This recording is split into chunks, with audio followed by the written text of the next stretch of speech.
sobre o fato de que digno é o Cordeiro de receber toda a honra, toda a glória e toda a adoração. Nós adentramos no mês de dezembro e, sem sombra de dúvidas, é uma das épocas mais bonitas e significativas do ano. Eu não sei quantos de vocês gostam de brilho, gostam de luzes, mas é uma época bonita, né? Que enche assim os nossos corações de alegria. Mas ao mesmo tempo em que é um tempo de alegria, uma das épocas mais bonitas e significativas do ano, é também uma das épocas mais distorcidas que nós poderíamos ter conhecimento. Porque é mais fácil você encontrar uma caricatura de um Papai Noel do que, na realidade, você encontrar uma alusão a quem de fato é o aniversariante desse mês, que seria o nosso Senhor e Salvador Jesus Cristo. Natal hoje, infelizmente, nos aponta somente para as pompas, para as luzes, para os gastos, para a comida e para muitas decepções da gente não conquistar e não conseguir o que a gente tinha idealizado para essa época do ano. O foco, infelizmente, não está na razão da existência da data, na razão da existência dessa data, mas o foco está no entorno que se inventou como um subterfúgio para a comemoração dessa data. Então usa-se o nascimento de Cristo, na realidade, para querer satisfazer desejos do coração, através do comércio e através do consumismo. Quanta diferença a gente encontra daquele primeiro Natal, do dia mesmo em que a Bíblia nos apresenta como foi o acontecimento e como ocorreu o nascimento do Messias. Abra sua Bíblia em Lucas 2, 4 a 20. Enquanto você encontra Lucas 2, 4 a 20, eu gostaria de agradecer as orações dos irmãos, porque viajamos, como havíamos comunicado à igreja. Graças a Deus chegamos em paz lá em Porto Velho, em Rondônia. Pudemos lá nos reunirmos com os irmãos. Preguei na quinta, na sexta, no sábado, no domingo pela manhã, no domingo à noite, e na segunda-feira num culto de despedida. Foi um tempo maravilhoso de desafio à igreja, um tempo em que as vidas foram impactadas. Mas a minha ida já até o aeroporto de Congonhas já foi um tempo abençoado. Eu havia orado a Deus e pedido: Deus, me abençoe para que desde a minha saída de casa até o meu retorno eu possa ser um veículo de bênçãos. E eu sempre acostumado, né, quando em ir para o aeroporto, seja em minhas filhas me levando, ou muitas vezes meu irmão que é taxista, ou mesmo pegando o coletivo, como eu ia sair muito cedo e os ônibus estavam cheios naquele horário, eu resolvi pela primeira vez na minha vida chamar um Uber. Eu nunca tinha feito isso, mas eu fui lá, chamei o Uber, esperei na portaria lá do prédio, e chegou o Uber e eu havia orado: Deus, me dê condições e me dê a bênção de poder compartilhar com o motorista. Que o Senhor me dê sabedoria, que o Senhor me dê um gancho, que o Senhor me dê uma oportunidade de eu poder falar do teu amor. Não conhecia quem era o cidadão que viria me buscar, mas apareceu lá: o Jefferson está chegando. E eu adentrei então no Uber do Jefferson, e foi quando o Jefferson já fez a primeira pergunta. Ele disse: você vai para Congonhas, né? Eu falei: isso mesmo. Você já viajou de avião outras vezes? Eu disse: já. Você não tem medo? Eu falei: não, sinceramente não. Ele: olha, eu nunca viajei, e depois do que aconteceu com a Marília Mendonça, eu fico pensando se eu vou ter coragem de entrar num avião. Tenho muito medo de morrer. Eu falei: ah, que bênção. Que bênção não, ele ter medo de morrer. Mas que bênção, ele está me dando o gancho que eu queria. Ele está me dando a oportunidade de compartilhar a palavra com ele. E num estalo começamos a conversar sobre o Evangelho. Eu falei: o problema não está no avião. A morte pode chegar num ônibus. Lembra do capotamento do ônibus? Nós estávamos orando aqui por pessoas que estavam lá, não é, irmã Nina? 6 vidas foram ceifadas naquele ônibus que capotou ali na Serra de Ubatuba. Mas a morte pode acontecer, inclusive, aqui no seu Uber. Você pode bater. Ele falou, misericórdia, ele falou, né? Mas aí começamos a falar que o problema não está no transporte, mas a gente precisa tratar o medo da morte. E foi quando expus o evangelho para ele. O tempo foi tão curto, irmãos, que quando menos esperava, ele já estava entrando na parte do embarque. E ali você sabe que tem que ser rápido. E aí só deu tempo dele falar, olha, eu gostei muito. Como é que eu faço para encontrar uma igreja que pregue exatamente isso que você me apresentou? Falei, onde você mora? Ele, Jardim Icaraí. Falei, Avenida das Casas, número 150. Igreja Batista Bíblica de Vila Natal. Vá lá, procura o pastor Mário e diga, estive com o pastor Joel. E ele vai poder te explicar muito mais. Vá. Despedi ele e fui orando. Ó Deus, que o Senhor encaminhe o Jefferson para que ele possa de fato buscar a razão da esperança que há em Jesus. Irmãos, todos nós podemos ter oportunidades a cada dia. O que nós não podemos é perdê-las. Seja por medo, seja simplesmente por sentimento de incapacidade. É por isso que no próximo ano de 2022, dentro do nosso plano de reconstrução, nós queremos gastar tempo aqui com aqueles que estiverem interessados em poder ser evangelistas, pessoas prontas para compartilhar a palavra do Senhor. Amém ou não? Então fique atento, hein? 2022, se Deus quiser, será um ano repleto de novidades e de bênçãos. Abriu em Lucas 2, 4-20? Vamos ler, diz assim a palavra do Senhor. E subiu também José da Galileia, da cidade de Nazaré, a Judéia, a cidade de Davi, chamada Belém. Por quê? Porque era da casa e família de Davi. A fim de quê, meus amados irmãos? A fim de alistar-se com sua mulher Maria, desposada com ele, a qual estava grávida. E aconteceu que, estando eles ali, se cumpriram os dias em que ela havia de dar à luz. E deu à luz a seu filho primogênito, e envolveu-o em panos, e deitou-o numa manjedoura, porque não havia lugar para eles na estalagem. Ora, havia naquela mesma comarca pastores que estavam no campo e guardavam durante as vigílias da noite o seu rebanho. E eis que o anjo do Senhor veio sobre eles, e a glória do Senhor os cercou de resplendor, e tiveram grande temor. E o anjo lhes disse, não temais, porque eis aqui vos trago novas de grande alegria, que será para todo o povo. Pois na cidade de Davi vos nasceu hoje o Salvador, que é Cristo Senhor. E isto vos será por sinal. Achareis o menino envolto em panos e deitado numa manjedoura. E no mesmo instante apareceu com um anjo uma multidão dos exércitos celestiais, louvando a Deus e dizendo, glória a Deus nas alturas, paz na terra, boa vontade para com os homens. E aconteceu que, ausentando-se deles os anjos para o céu, disseram os pastores uns aos outros, vamos, pois, até Belém, e vejamos isto que aconteceu e que o Senhor nos fez saber. E foram apressadamente e acharam Maria e José e o menino deitado na manjedoura. E vendo-o, divulgaram a palavra que acerca do menino lhes fora dita. E todos os que a ouviram se maravilharam do que os pastores lhes diziam. Mas Maria guardava todas essas coisas, conferindo-as em seu coração. E voltaram os pastores, glorificando e louvando a Deus por tudo o que tinham ouvido e visto, como lhes havia sido dito. Louvado e bendito seja o Senhor pela leitura da sua palavra. Vamos orar mais uma vez?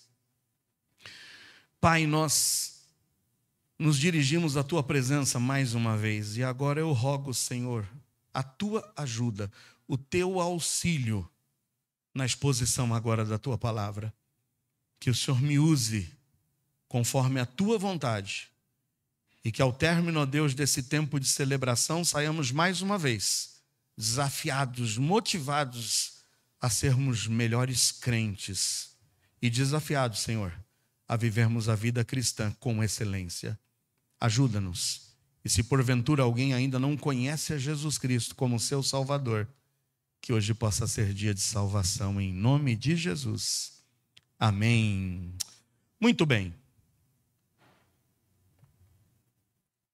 Quero agradecer também ao irmão Paulinho, que no domingo passado trouxe o desafio da palavra de Deus, e o irmão Zaqueu, que esteve na direção do culto. E a todos vocês que compareceram aqui para mais um tempo, palavra-chave da mensagem do domingo passado, para mais um tempo de... Ai. Opa, obrigado, irmão Lupércio. Mais um tempo de comunhão. Enfim, a mensagem pregada foi sobre a necessidade de nós continuarmos em comunhão. Meus amados, olhando para esse texto de Lucas, e quando a gente junta o texto de Lucas com o texto de Mateus, são os dois evangelistas que nos falam do nascimento de Cristo, que nos dão detalhes de como foi a concepção de Maria, que nos dão detalhes de como foi aquele movimento no coração de José ao saber que ela estava grávida e que ele não era o autor, como ele intentava deixá-la secretamente, porque não a queria infamar, mas porque era um bom rapaz, e a gente sabe como que seria uma moça aparecer grávida antes do casamento, sabe os problemas e todas as consequências. Então José estava como que diante das leis judaicas, assumindo uma culpa da qual ele não era culpado, porque ao fugir, ele não isentaria Maria de qualquer problema que surgisse. Não, José foi quem foi o pilantra, e José fugiu, inclusive. Ele queria o bem, ele amava Maria. Foi necessário aparecer o anjo do Senhor e trazer esclarecimento para ele, de que o que estava gerado no ventre de Maria era fruto do Espírito Santo de Deus. Meus amados irmãos, o Natal é tempo da gente refletir sobre esse milagre da concepção de Jesus. Detalhes nos são dados em Mateus e em Lucas. Marcos e João já falam do ministério de Jesus já a partir do pontapé inicial, depois do seu batismo. Mas esse texto de Lucas nos depara com um evento importantíssimo. E é sobre o qual nós vamos lançar os nossos olhares hoje. Sobre esse grupo de homens que estava em uma campina cuidando dos seus rebanhos. Nós vamos hoje olhar para o milagre do nascimento de Jesus sob a ótica dos pastores que guardavam os seus rebanhos no meio daquela noite gloriosa, quando Jesus Cristo, Salvador do mundo, veio à existência. Em primeiro lugar, eu quero te dizer que o Salvador do mundo, o nosso Senhor e Salvador Jesus Cristo, nasceu em circunstâncias humildes. Essa é a primeira coisa que eu quero abordar. O nosso Salvador, ele nasceu em circunstâncias humildes. Primeiro, o texto nos apresenta uma das circunstâncias humildes que cercam o nascimento de Jesus, é o fato da cidade onde ele nasceu. A cidade de Belém é relatada como sendo uma cidade pobre, uma cidade humilde, uma cidade nada considerável para que um rei pudesse nascer dela. Veja no texto mesmo lido, nos versículos 4 e 5, o que o evangelista Mateus nos fala sobre Belém.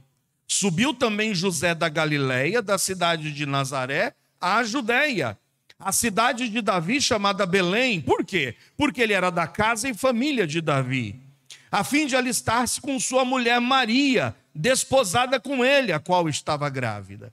Então não temos dúvidas de que o nascimento de Jesus se deu em uma cidade chamada Belém.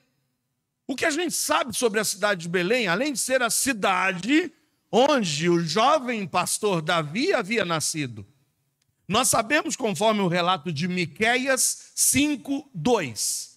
Veja o que diz em Miqueias 5:2. Uma profecia alusiva ao nascimento do Messias, à vinda de Jesus. Mas veja o detalhe do profeta Miqueias acerca da cidade de Belém. Em Miqueias 5:2 está escrito: e tu, Belém Efrata, posto que, o quê? Pequena entre os milhares de Judá. A cidade de Belém pequena, miserável, pobre, entre tantas outras milhares de cidades de Judá, seria a cidade escolhida, porque de ti me sairá o que governará em Israel, e cujas saídas são desde os tempos antigos, desde os dias da eternidade. O profeta apontava que a cidade de Belém, Efrata, é de onde sairia o Messias, aquele que tinha suas origens desde a eternidade, o próprio Filho de Deus. A profecia do local do nascimento é cumprida em Jesus Cristo de uma forma miraculosa, de uma forma sobrenatural. Quando a gente lê o relato, a profecia indicava: Jesus, o Messias, o Salvador, deve nascer em Belém. E o que ocorre? Exatamente um recenseamento que obrigava que cada uma das pessoas fossem para a sua cidade de origem. Isso fez com que José e Maria fossem deslocados em um momento difícil na vida de Maria, quando ela estava já prestes a dar à luz. Mas vem um recenseamento para que a profecia pudesse ser cumprida. Eles se deslocam de Nazaré para Belém, e chegando em Belém, é onde Jesus Cristo, o perfeito Filho de Deus, nasce. Então, o Salvador do mundo nasceu em circunstâncias humildes. Primeiro, em uma cidade humilde. Mas não somente em uma cidade humilde, mas em circunstâncias humildes. Note o que o texto nos diz, seguindo a leitura nos versículos 6 e 7. Aconteceu que, estando eles ali, se cumpriram os dias em que ela havia de dar à luz. E deu à luz ao seu filho primogênito, e envolveu-o em panos. Note, Jesus Cristo, Salvador, o príncipe, o Rei eterno, o príncipe da paz, o Filho do soberano Deus, nasce envolto em panos e é colocado em uma manjedoura. O que é uma manjedoura? Senão o local onde se colocava comida para os animais pastarem. Imagina que Jesus não nasceu em um berço de ouro. O Filho de Deus, o seu perfeito Filho, o nosso Salvador, não tinha sequer um berço onde fosse depositado. Quantos aqui são pais? Levanta a mão. Eu tenho certeza que quando você estava prestes a ver o seu filho vir à luz, uma das primeiras coisas que você já tinha providenciado era todo o enxoval, não era? Não estava tudo prontinho? O bercinho armado, as roupinhas, tudo pronto, aguardando o rebento, aguardando o bebê chegar. A não ser que acontecesse como aconteceu com a Cíntia, né, Cíntia? Porque a Cíntia foi pega de surpresa. A Elisa nasceu com quantos meses? Está vendo? 32 para 33 semanas. Ela comentava ontem na reunião dos jovens. Pô, você até estava esperando ali para as 39, 40 semanas e veio antes. Eu não sei se estava tudo pronto, já estava, Cíntia. Não, né? Foi pego de surpresa. Mas quando a gente espera tudo, por exemplo, como a Jaque, estava tudo prontinho, não estava? Bercinho pronto para Maitê. Até os quadrinhos já com o nome da Maitê bordados, não era? Já sabia até que é a Maitê que vinha. Agora você consegue imaginar que o Filho de Deus, o Salvador, não tinha enxoval, não tinha uma roupinha para botar nele, tanto que teve que ser enrolado em panos. E de onde vieram esses panos? Talvez foram os panos da própria roupa de Maria, ou quem sabe a faixa da roupa de José. Não tinha um bercinho, mas o colocaram em uma manjedoura. O colchão talvez fosse ali aquela grama, aquele alimento dos animais. É assim que veio ao mundo o Filho de Deus. O Salvador, o nosso Senhor, veio a esse mundo em uma situação humilde. Não somente por causa da cidade, ser uma cidade pobre, mas também por todas as circunstâncias nos levarem para uma situação de humildade e de até pobreza. O profeta Isaías já prenunciava isso. Em Isaías 53, no versículo 3, diz o seguinte: era desprezado e o mais rejeitado entre os homens, homem de dores e experimentado nos sofrimentos. E como um de quem os homens escondiam o rosto, era desprezado, e não fizemos dele caso algum. Em primeiro lugar, hoje eu quero que fique claro no seu coração que enquanto o mundo olha para o Natal como um tempo de pompas, como um tempo de luzes, um tempo de trocas de presentes, um tempo de abundância, um tempo de comida, um tempo de realização de sonhos ligados ao consumismo, o nosso Salvador, o nosso Senhor, nascia em circunstâncias humildes. O Natal não nos remete para a riqueza, para pompas, mas o Natal nos remete para um nascimento em circunstâncias humildes, por uma cidade humilde, mas também por circunstâncias humildes, como nem sequer ter onde colocar aquele bebê. Em segundo lugar, eu queria que você soubesse que o Salvador do mundo nasceu e foi proclamado o seu nascimento, primeiramente, e não diferente, a pessoas humildes. Se o nascimento de Cristo girava em torno de circunstâncias humildes, em face da própria cidade e das circunstâncias do seu nascimento, nada melhor do que a proclamação do nascimento do Mestre ser feito e direcionado a pessoas humildes. Quem foram os primeiros que souberam do nascimento de Cristo? Um grupo de pastores de ovelhas humildes. Olha o que diz o versículo 8 a 14.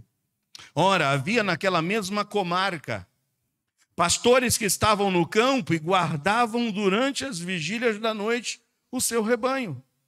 E eis que o anjo do Senhor veio sobre eles, e a glória do Senhor os cercou de resplendor, e tiveram um grande temor. E o anjo lhes disse: não temais, porque eis aqui vos trago novas de grande alegria, que será para todo o povo.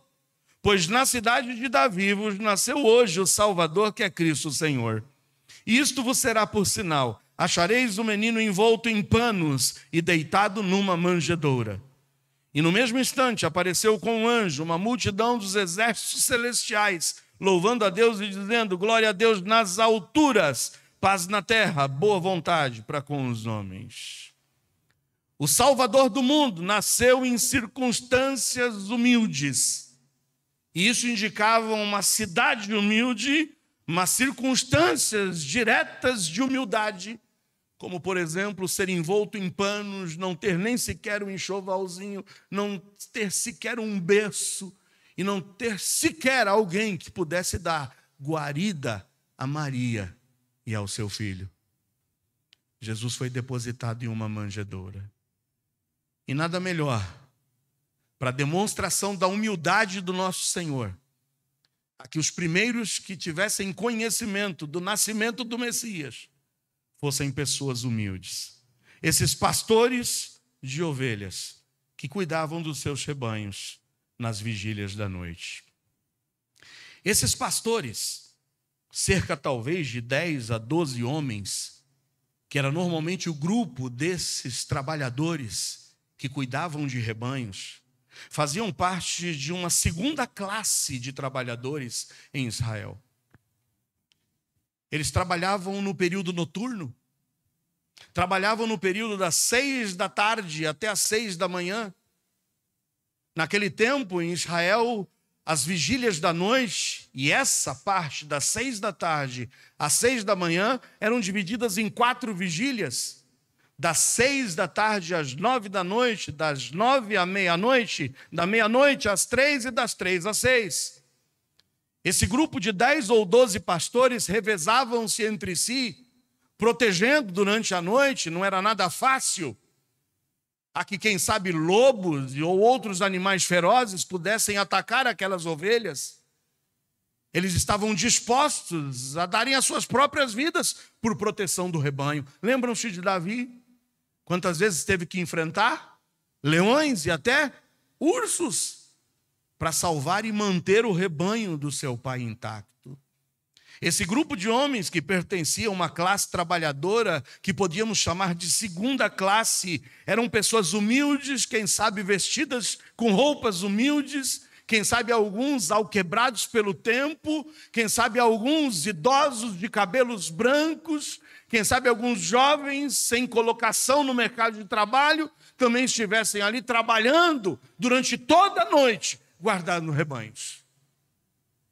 Esse grupo de homens que não devia cheirar muito bem, porque ovelhas não cheiram tão bem assim, foram homens que receberam o primeiro comunicado do nascimento do Messias. Pastores de ovelhas que, embora humildes, não eram miseráveis, mas dignificavam suas vidas com o trabalho. Eu acho interessante isso. Eles estavam trabalhando. Eles não estavam de papo para o ar. Embora fossem de uma classe trabalhadora, até certo ponto desprezada em Israel, eles estavam aqui dignificando suas vidas e não vivendo como miseráveis. Trabalhavam. Meus irmãos, quando a gente olha hoje para os nossos dias, eu quero fazer um parênteses. Quantas pessoas hoje em dia não se apoiam em uma suposta humildade para viverem uma vida miserável e de exploração? Eu estive no norte do nosso país e conversava com alguns pastores. Tem pessoas lá interesseiras. Como existem pessoas que apoiam-se na pobreza para simplesmente usar a pobreza como um sinônimo de miserabilidade. Mas, irmãos, eu já viajei por esse Brasil afora, passando por norte, por nordeste, mesmo aqui na nossa região sudeste.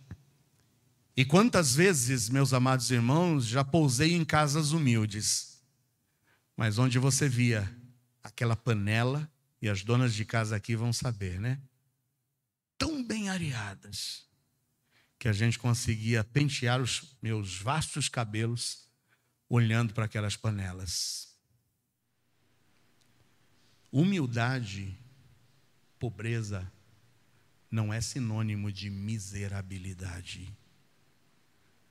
Eu vejo aqui nesses pastores pessoas honradas, trabalhando mesmo durante a noite, e sendo honradas por Deus, por ser os primeiros a quem foi anunciado o nascimento do Messias.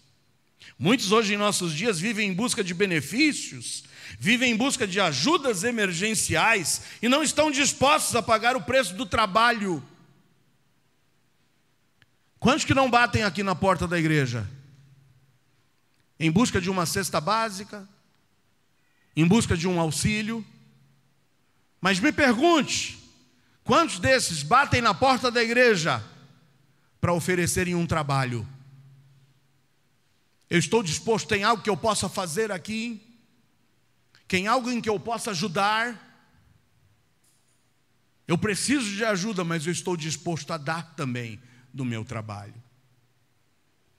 Quantas pessoas a gente tem que lidar hoje em dia que só sabem pedir, pedir e pedir, mas nunca se oferecem para, com o fruto de suas mãos, obterem a sua recompensa. Autênticos mortos de espírito não saem de casa em busca de dignidade. Quando nós morávamos no outro bairro, ainda muito tempo antes de chegar aqui e vir para Embu-Guaçu, Cida que está ali vai se lembrar.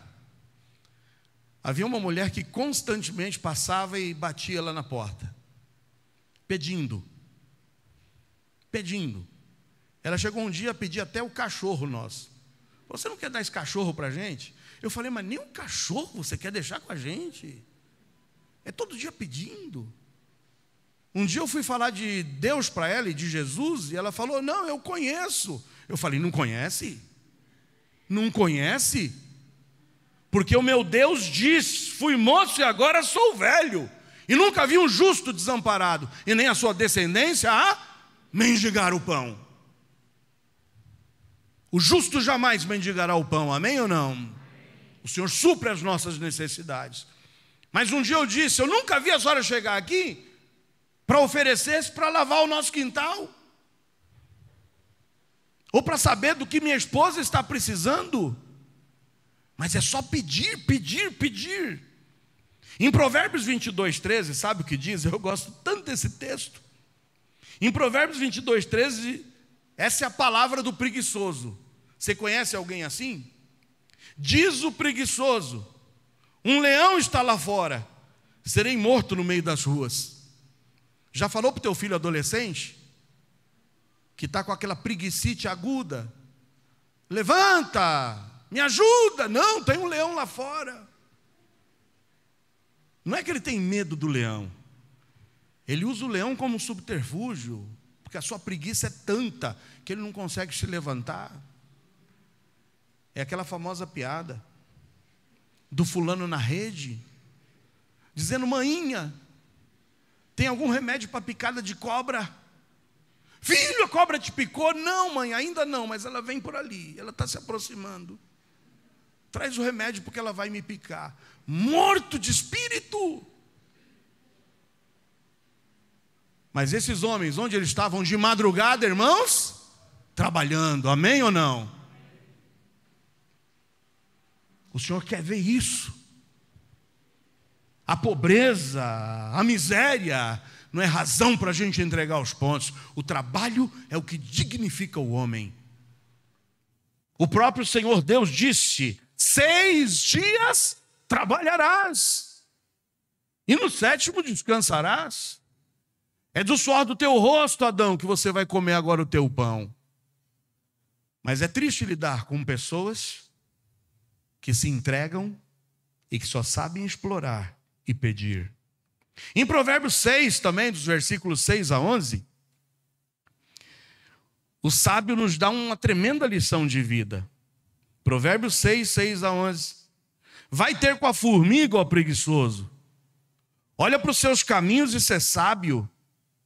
Pois ela, não tendo chefe, nem guarda, nem dominador, prepara no verão seu pão, na cega junto o seu mantimento. Ó preguiçoso, até quando ficarás deitado? Quando te levantarás do teu sono? Um pouco a dormir, um pouco a cochilar, um pouco a repousar e ainda de braços cruzados. Nem para dormir cruza os braços. Assim sobrevirá a tua pobreza como um meliante, e a tua necessidade como um homem armado. Pais, instruam seus filhos para a nobreza do trabalho. Nós não podemos criar os nossos filhos e darmos tudo de mão beijada para eles, não. Devemos instruir os nossos filhos para a nobreza do trabalho. Mas tem pais que simplesmente criam preguiçosos dentro de casa. São mães que até o copo de água leva para o reizinho. Estou com sede, levanta, vem buscar. Não, traz para mim. Consegue nem falar o mim. Ô preguiça, ô geração preguiçosa. Tem jovens que às vezes chegam para mim: pastor, ora que eu vou fazer uma prova. Estudou? Porque eu não vou orar e não vai ter milagre. Vai ter milagre, irmão? É orar para o quê? Douglas, acontece milagre? Baixa o Espírito Santo das alternativas corretas? Que espírito é esse? Vai estudar. Aí a gente ora para que o Espírito Santo de Deus te ajude a trazer à memória o que você estudou. É assim que é a nossa vida. Eu vivi uma era da minha adolescência e juventude sendo um dos melhores coladores da escola. Eu tinha técnicas 1000 para colar. Eu inventava. Eu inventei até o meu próprio dialeto. Eu gostava muito de desenhar. Era, modéstia à parte, até um bom desenhista. E muitas vezes eu desenhava a carteira inteira com hieroglifos que eu mesmo inventei. Era uma escrita meio que egípcia, meio caldeia, suméria, e só eu interpretava. As professoras chegavam a passar por ali e falavam: que desenho bonito! E eu falava: lindo. Você não sabe o que está escrito aqui no meio de todo esse desenho. Eu não estou dando técnica para você colar, não, mas eu estou dizendo que um dia o Senhor me despertou. E tudo que a gente conquistou nessa vida não foi mais colando, não. Porque tem momento em que você vai se ver diante do desafio e não tem para onde recorrer, senão para que Deus te ajude a lembrar o que já está aqui. O que já está aqui. Estes homens humildes e trabalhadores foram honrados por Deus como a primeira classe de pessoas a quem foi anunciado o nascimento do Messias, do Salvador do mundo. Homens com roupas surradas, cheiro de ovelha, cheiro de suor, alguns quebrados pelo tempo, cabelos brancos, sem cultura. Outros talvez sem oportunidades, mas todos dignos da graça e da misericórdia de Deus. Foram honrados. Os primeiros a quem o Senhor enviou um anjo, e não somente um. Um que anunciou, mas depois um exército celestial dizendo: boa vontade, glória a Deus, paz a estes homens de boa vontade. Você imagina Deus destacar um exército celestial para honrar esses homens trabalhadores. Deus também te abençoará, se você tiver a disposição de se render e não ficar escolhendo, mas abraçar as oportunidades que virão diante de vocês. 1 de Paulo aos Coríntios 1, 27 a 29. Gosto muito desse texto. Sabe, se fosse o nascimento de um dos filhos do rei Herodes, talvez muita pompa, talvez muita coisa para anunciar o nascimento, quem sabe trombetas, tapetes vermelhos, quem sabe destacamentos militares. Mas sabe, em 1 de Paulo aos Coríntios 1, 27 a 29, diz o seguinte: mas Deus escolheu as coisas loucas deste mundo para confundir as sábias. E Deus escolheu as coisas fracas deste mundo para confundir as fortes. E Deus escolheu as coisas vis deste mundo e as desprezíveis e as que não são para aniquilar as que são, para que nenhuma carne se glorie perante Ele. Louvado seja Deus. Ninguém se gloriará diante de Deus. Toda honra e toda glória sempre serão dele. Amém? Digno é o Cordeiro de receber toda a nossa adoração. Bem, já vimos hoje que, em primeiro lugar, o Salvador do mundo nasceu em circunstâncias humildes, indicadas por uma cidade humilde e por acontecimentos e circunstâncias humildes. Somos remetidos a realmente um show, entre aspas, de humildade. Por isso não poderia ser diferente de que o Salvador do mundo, ao nascer, fosse proclamado primeiramente, não a pessoas arrogantes, não a pessoas soberbas, não a pessoas cheias de si, mas a pessoas humildes. A esse grupo de pastores de ovelhas que eram humildes, mas pastores de ovelhas que, embora humildes, não eram miseráveis, mas dignificavam suas vidas com o trabalho. Em terceiro lugar, a obediência a Deus iguala todos os homens diante de Deus. Note, eu vou repetir. Sabe o que iguala todos os homens? Onde não há mais pobres, não há mais ricos. Onde não há mais o livre ou o servo. Onde não há mais o macho nem a fêmea. Sabe o que nos iguala diante de Deus? Uma vida de obediência. A obediência a Deus iguala todos os homens diante dele. A obediência é a melhor oferta que podemos oferecer ao Senhor. Não é o quanto você consegue ofertar em reais. Não é o quanto você participou durante esse ano com o teu serviço ministerial. A melhor oferta que podemos dar ao Senhor é uma vida de obediência à sua palavra. E é isso que nós vemos na vida desses pastores. Versículo 15 e 16. Diz o seguinte do texto de Lucas 2. E aconteceu que, ausentando-se deles os anjos para o céu, disseram os pastores uns aos outros: vamos, pois, até Belém, e vejamos isso que aconteceu e que o Senhor nos fez saber. E foram como? Apressadamente. E acharam Maria e José e o menino deitado na manjedoura. Esses homens trabalhadores que não mediam esforços para cuidar daqueles rebanhos nas vigílias da noite, homens surrados, homens que eram humildes, homens que tinham suas necessidades, mas homens cheios de brio, ao receberem a mensagem dos anjos, sabiam, isso é o que Deus nos fez saber. E sabe o que nós vamos fazer? Nós vamos obedecer, mas obedecer imediatamente. Eles foram e foram apressadamente. Não ficaram pensando, e agora o que será dos rebanhos? O que vai ser do pagamento? O que vai ser? Não, eles não pensaram. Mas eles simplesmente decidiram obedecer a palavra do Senhor. Ainda que esses homens soubessem que suas vidas eram dependentes do seu trabalho, eles tinham consciência de que não poderiam colocar nada acima de Deus.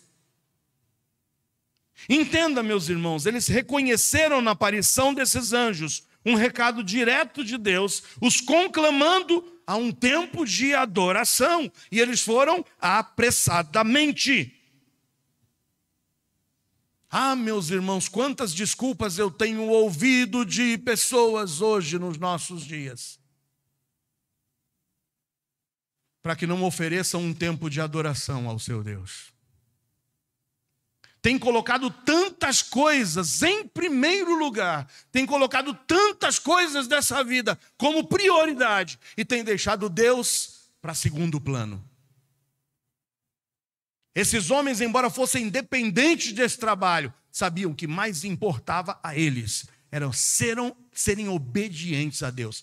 Tem gente que larga tudo, tem gente que larga a comunhão, tem gente que larga todos os seus afazeres, todos os seus trabalhos ministeriais, tem gente que só olha para os desafios que ele tem para a sua própria vida, largam tudo e se dedicam a tempo completo para a satisfação dos seus sonhos e desejos, deixando Deus em segundo plano. Sabe o que acontece? Quem não está disposto a obedecer e a colocar Deus como o primeiro em sua vida, Deus jamais o honrará. Tem gente que não conseguiu perceber que não tem como a gente dizer para Deus, olha Deus, eu vou dar um tempinho de você, tá bom? Eu vou dar um tempinho do Senhor. Eu vou cuidar dos meus afazeres, de coisas mais importantes.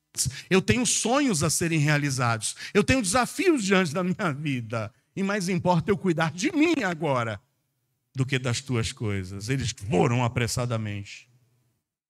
Não pense você que Deus olha para o valor da sua oferta. Não pense, a Deus, que Ele está preocupado com o progresso que você terá na sua carreira, caso você seja bem-sucedido nos desafios dos quais você tem se dedicado a 100% e deixado Deus em segundo plano. Eu quero saber quantos de vocês têm dedicado tempo a Deus. A Deus. Tem ouvido a voz de Deus? Porque esses homens, no meio de todos os seus afazeres, conseguiram ouvir a voz dos anjos, deixaram tudo e apressadamente foram ao encontro do Messias. Não faça de Deus opção. Ele tem que ser prioridade. Não faça de Deus opção, ele tem que ser prioridade. Se as coisas não vão bem em sua vida, revise o lugar que você tem dado a Deus. Vira e mexe, eu tenho recebido mensagens de pessoas, pastor, vou deixar de fazer isso ou aquilo, preciso cuidar dos meus negócios da minha vida. Deixam Deus em segundo plano. Eu não sei se essas pessoas nunca se lembraram do que diz em Mateus 6,33. Busquei, pois, em primeiro lugar o seu reino e a sua justiça, e todas as coisas vos serão acrescentadas. Estes homens perceberam que a obediência a Deus era a melhor oferta que eles poderiam dar ao seu Senhor. Em contrapartida, já que a obediência é a melhor oferta que a gente pode dar ao Senhor, a desobediência anula qualquer oferta dada ao Senhor. O Senhor não recebe a tua oferta pautada em desobediência. O Senhor não aceita a tua oferta se você está deixando ele em segundo plano. Olha o que diz em Mateus 5, 23 e 24, para você ver a importância da nossa vida ser coerente, da gente viver em obediência a Ele. Mateus 5, 23 e 24. Portanto, se trouxeres a tua oferta ao altar, e aí te lembrares de que teu irmão tem alguma coisa contra ti, deixa ali diante do altar a tua oferta. Deixa aí, encosta aí. Não deposita no altar, não. Não coloca no altar, não. Deixa aí de lado. E vai resolver a tua vida primeiro. Vai obedecer a palavra de Deus primeiro, antes de entregar a tua oferta. Reconcilia-te primeiro com o teu irmão. Depois você volta aqui e apresenta a tua oferta. A obediência é o que nos honra diante de Deus. É a melhor oferta que a gente pode dar para Deus. Por isso que a desobediência anula qualquer oferta que você tenha dado ao Senhor. O que você tem feito, pautado na desobediência, não tem valor algum. Por isso que, sem medo, eu digo para você: se você está vivendo em desobediência, se você está vivendo numa vida fora dos padrões da vontade de Deus, é perda de tempo você oferecer o teu tempo para um serviço ministerial. É perda de tempo, você vai perder o seu tempo. Porque o Senhor não aceita essa oferta. Se você tem procurado comprar o benefício de Deus através da tua oferta financeira mesmo, colocando a mão no bolso e dizendo, olha, vai fazer falta, mas eu vou dar para compensar. Com Deus não tem compensação. Porque a melhor oferta que o Senhor quer receber de nós tem nome, é obediência. Amém ou não? Grande lição de obediência aprendemos com esses homens. Estamos em uma época em que nos levantamos para as festividades das crianças. Vai ser sábado que vem a entrega dos presentes para as nossas crianças, sabia? Vamos distribuir lá os brinquedos, aquilo que a gente conseguiu já adquirir, vamos dar os doces para as crianças. Mas além da sua oferta, além da tua contribuição, além de você vir aqui fazer parte da equipe que sairá para os bairros,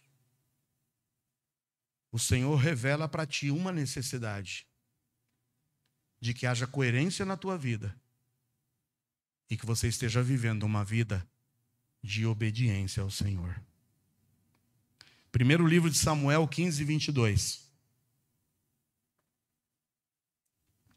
Primeiro livro de Samuel 15, 22 diz o seguinte: porém Samuel disse, tem porventura o Senhor tanto prazer em holocaustos e sacrifícios, como em que se obedeça a palavra do Senhor? Eis que o obedecer é melhor do que o sacrificar, e o atender melhor é do que a gordura de carneiros. Eu ontem pude ter uma palavra aos jovens que estavam aqui presentes, no último tempo presencial que eles tiveram. E eu falei para eles sobre um recorte de um podcast que eu ouvi essa semana. É do Hub Podcast, podcast cristão. E naquele recorte, o pastor Jeter dizia o seguinte: eu tenho trabalhado com jovens. Eu tenho trabalhado com um grupo de jovens em evangelização. E a gente vai para frente das baladas para tentar dissuadir jovens que estão se entregando ao pecado nas baladas. E sabe qual é a maior surpresa que ele obteve na frente dessas baladas? É de que cada 10 jovens interpelados por esse grupo de evangelismo, 8 eram cristãos. E 8 eram cristãos em comunhão na igreja. exercendo ministérios. E quando se aproximavam desses jovens, eles diziam: olha, não vem não, a gente já sabe da verdade, vai para outro. Inclusive, saindo daqui, amanhã eu tenho ministério a exercer, eu tenho classe na igreja, eu tenho os meus afazeres. Você consegue imaginar que a cada 10 pessoas interpeladas nas baladas dessa vida, 8 sejam cristãos?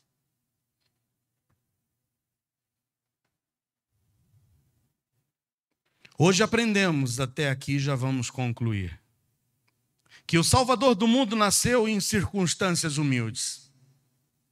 Primeiro, a cidade em que ele nasceu, a pequena Belém Efrata, a menor entre milhares de Judá. Mas também as circunstâncias em que não havia lugar para que o bebê fosse colocado. Não tinha um enxovalzinho pronto. E Maria teve que envolver Jesus em pedaços de pano. Em segundo lugar, vemos que o Salvador do mundo nasceu. E foi proclamado primeiramente a quem? A pessoas humildes. Pastores de ovelhas, homens humildes, trabalhadores, que nas vigílias da noite se revezavam em turnos, mal cheirosos, maltrapilhos, alquebrados, mas valorosos, trabalhando pelo seu ganha-pão. Esses pastores que faziam parte de uma massa trabalhadora de segunda classe em Israel, foram galardoados em receberem em primeiro lugar a anunciação do nascimento do Messias. Pastores que, embora fossem humildes, não eram miseráveis, mas dignificavam suas vidas com o trabalho. Em terceiro lugar, vimos que a obediência a Deus é o que iguala todos os homens diante de Deus. Esses homens humildes, trabalhadores, rejeitados pela sociedade, alguns deles, quem sabe, analfabetos, estavam num lugar de honra diante de Deus, porque o que nos iguala e nos coloca em pé de igualdade não são nossas posses, não são quanto temos ou o que fazemos, mas o que nos iguala e nos coloca diante de Deus em posição de honra é a disposição de vivermos uma vida em obediência a Deus. A obediência é a melhor oferta que podemos dar ao Senhor. Por isso que, em contrapartida, a desobediência é o que acaba anulando qualquer oferta que você tenha oferecido ao Senhor. Por isso eu concluo com um quarto e último ponto, dizendo que Natal é tempo em que homens humildes e obedientes estejam assumindo uma postura de adorarem aquele que é digno de toda honra e de todo louvor. Esses homens vão e entram no local determinado, e nos versículos 17 a 20 lemos o nosso maior exemplo do espírito de Natal e do que deve pautar as nossas vidas. Em 17 a 20 de Lucas 2, lemos que, vendo-o, divulgaram a palavra que acerca do menino lhes fora dita. E todos os que a ouviram se maravilharam do que os pastores lhes diziam. Mas Maria guardava todas essas coisas, conferindo-as em seu coração. E voltaram os pastores, glorificando e louvando a Deus por tudo que tinham ouvido e visto, como lhes havia sido dito. Sim, meus amados irmãos, vivemos uma das épocas mais bonitas e significativas do ano. Mas ao mesmo tempo que é uma das épocas mais bonitas e significativas, é uma das épocas mais distorcidas de que temos conhecimento. Lembre-se do que eu disse no início dessa mensagem. Natal não se reduz a pompas, a luzes, a gastos, a comida, a bebida. e a decepções por não se alcançar as suas metas estabelecidas, onde o foco não estava na razão da existência dessa data, mas no entorno que se inventou como um subterfúgio para a comemoração dessa data, onde Cristo tem sido colocado de lado e os nossos prazeres e os nossos desejos têm sido colocados como prioridade. Natal é tempo de adoração.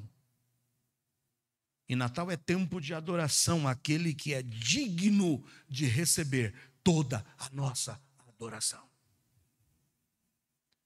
Nós temos a opção de fazê-lo em vida, vivendo uma vida de obediência e ofertando ao Senhor o maior presente, que é uma vida de obediência à sua palavra.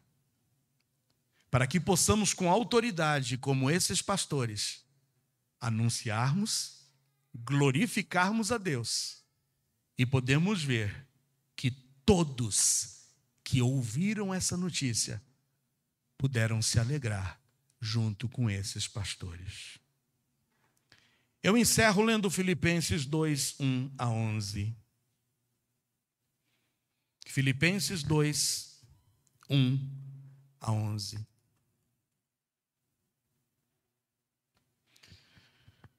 Portanto, se há algum conforto em Cristo, se há alguma consolação de amor, se há alguma comunhão no Espírito, se há alguns entranháveis afetos e compaixões, completai o meu gozo, para que sintais o mesmo, tendo o mesmo amor, o mesmo ânimo, sentindo uma mesma coisa. Nada façais por contenda ou por vanglória, mas por humildade. Humildade. Cada um considere os outros superiores a si mesmo. Não atente cada um para o que é propriamente seu, mas cada qual também para o que é dos outros. De sorte que haja em vós o mesmo sentimento que houve também em Cristo Jesus, que sendo em forma de Deus, não teve por usurpação ser igual a Deus, mas fez a si mesmo de nenhuma reputação, tomando a forma de servo, fazendo-se semelhante aos homens, e achado na forma de homem, humilhou-se a si mesmo, sendo obediente até a morte e morte de cruz. Por isso também Deus o exaltou soberanamente e lhe deu um nome que é sobre todo o nome, para que ao nome de Jesus se dobre todo o joelho dos que estão nos céus e na terra e debaixo da terra, e toda a língua confesse que Jesus Cristo é o Senhor, para a glória de Deus Pai. Você tem a chance de honrá-lo, dignificá-lo, adorá-lo, enquanto tens vida. Porque se rejeitá-lo nesta vida, um dia terá que obrigatoriamente se render, se ajoelhar e reconhecê-lo como Senhor, não para salvação, mas para a tua própria condenação. Que o Senhor nos ache humildes, que o Senhor nos ache obedientes, que possamos adorar ao Cordeiro, anunciando a todos que Ele é o real sentido do Natal.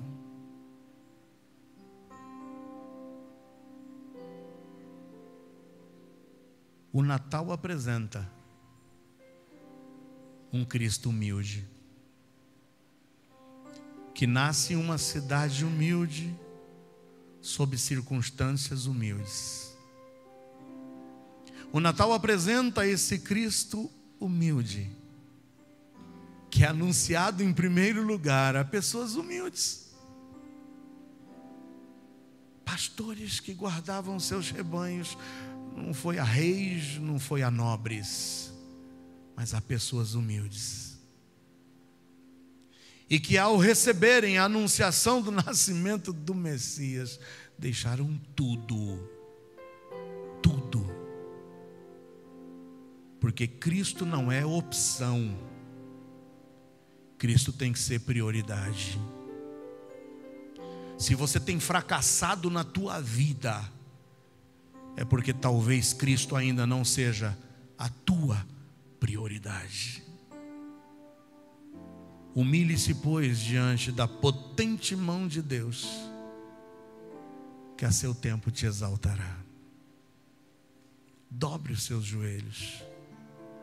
Adore-o. Adore-o em espírito e em verdade.